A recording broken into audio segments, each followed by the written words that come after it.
Welcome to Maths for Graduates. Today we will discuss first shifting property and second shifting property of Laplace transform. So let's start with first shifting property. Okay. So if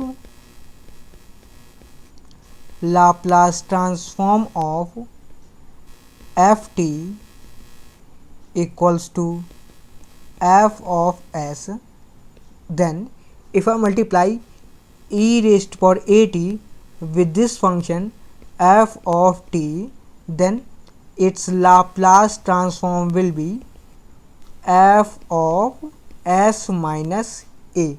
Okay, that means whenever a function is get multiplied by a factor e raised to power at, then its Laplace transform shifts by a.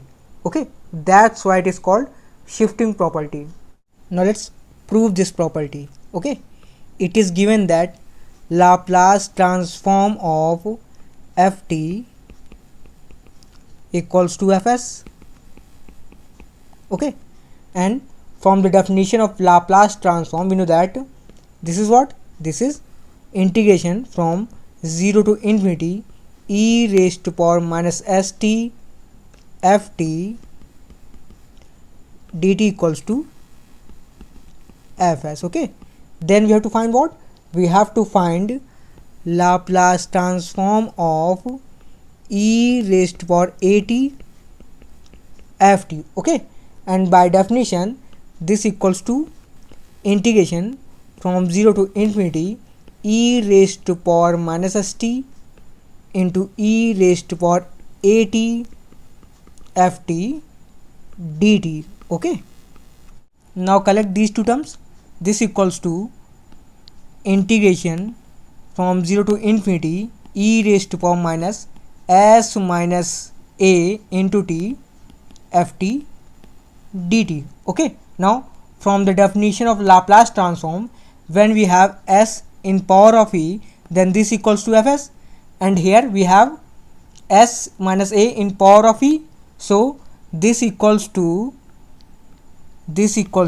f of s minus a. Okay, that means Laplace transform of e raised to power at ft, this equals to f of s minus a. Okay, so this is the proof of the first shifting property. Now let us solve the question on this property. Find Laplace transform of e raised to power minus t cos 2t. Okay, we know that we have no formula for the Laplace transform of such function, but we have the formula for Laplace transform of cos 2t. Okay, we know that Laplace transform of cos 2t equals to s over s square plus 4. Okay, now by using first shifting property we can find the Laplace transform of e raised to power minus t cos 2t. Okay, so when you compare with this formula you will see ft is cos 2t. Okay, and in place of e raised to power at we have e raised to power minus t. Okay, so here a is minus 1. Okay, hence Laplace transform of e raised to power minus t cos 2t, this will be f of s minus a, that means f of s minus a is minus 1, so s minus 1. Okay, this equals to f of s plus 1. Okay, and fs is what? Fs is this function s over s square plus 4. Okay, now substitute s plus 1 in this function. So on substituting we have s plus 1 over s plus 1 whole square plus 4. Okay, and on solving we have s plus 1 over s square plus 2s plus 5. Okay, so this is the Laplace transform of e raised to power minus t cos 2t. Okay, now let us see second shifting property. So if Laplace transform of ft is fs, okay, and gt is some another function which is defined as gt equals to when t is greater than a, then gt is f of t minus a. When t is less than a, then gt is 0. Okay, so when gt is defined in this manner, then Laplace transform of gt equals to e raised to power minus as into fs. Okay, so this is second shifting property. Okay, now let's prove this property. So we have to find Laplace transform of function gt. Okay, so this equals to integration from 0 to infinity e raised to power minus st into gt dt. Okay, now divide this interval from 0 to infinity into two parts.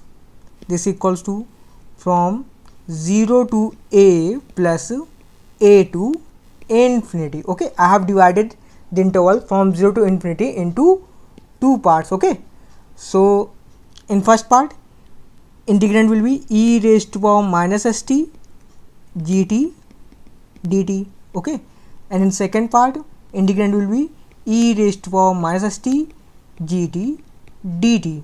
Okay, now this equals to integration from 0 to a e raised to power minus st e raised to power minus st, and in this interval, when t is in this interval, t is less than a.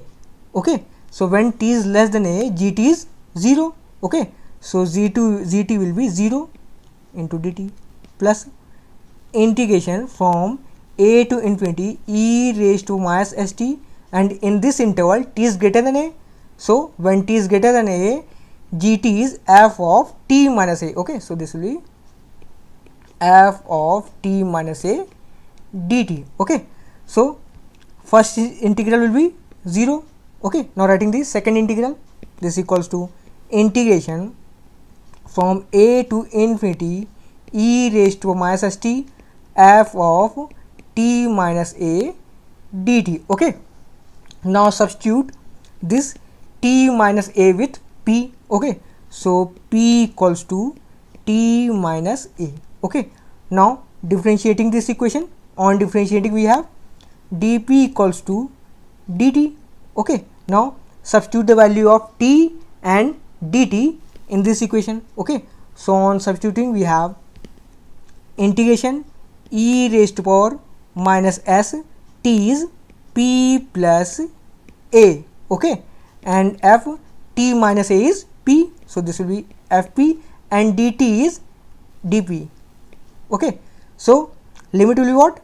When t equals to a, then p is what? When t equals to a, when you put t equals to a, p becomes 0.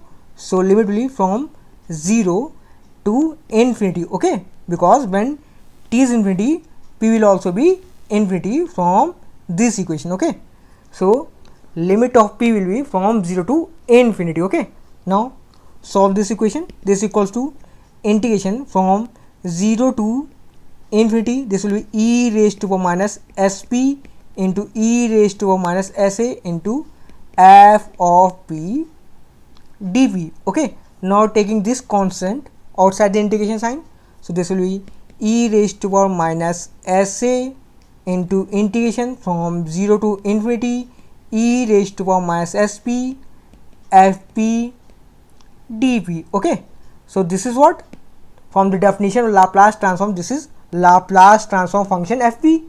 Okay, so this will be e raised to power minus sa into f of s. Okay, and this is what, this is Laplace transform function gt. Okay, so this is the proof of second shifting property. Okay, now this video ends here.